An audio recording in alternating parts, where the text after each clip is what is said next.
네, 쿠팡의 자체 조사 결과 발표가 진실게임 양상으로 번지고 있습니다. 수사 대상인 쿠팡이 왜 피의자와 접촉했냐는 논란이 커지면서 쿠팡 측은 정부가 만나라고 했다고 반박하고 있습니다. 그러면서 정부와의 협의 내용을 날짜별로 공개했는데 모호한 부분에 대한 추가 질문에는 답을 하지 않았습니다. 김채린 기자의 보도입니다.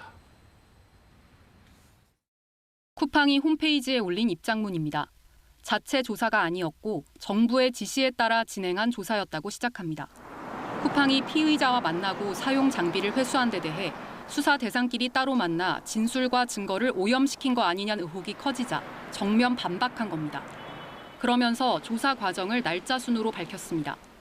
대규모 개인정보 유출 발표 이틀 뒤인 지난 1일, 정부와 전면적 협조를 약속했고 다음 날 정부 공문을 받았다고 했습니다.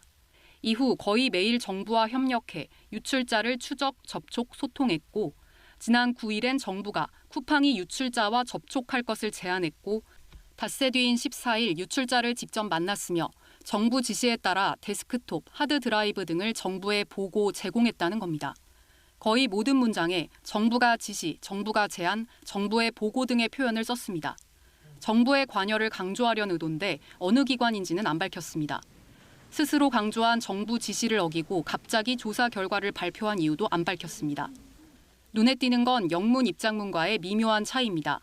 1일 첫 협의 당시 영문본에선 정부가 먼저 연락해왔다고 했는데 한글본에선 만남으로 표현을 바꿨습니다. 정부의 명시적 지시란 영문도 정부의 지시라고만 번역했습니다. 한국 정부의 개입 정도를 영문본에선 더 강하게 표현한 겁니다.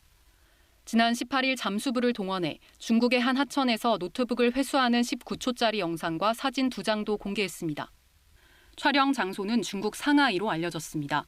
쿠팡 주장이 사실이라면 중국 현지 조사에 정부 관계자가 동참했거나 노트북 등 증거물 배송에 외교 행랑이 쓰였을 가능성도 있는데 추가 확인이 필요합니다.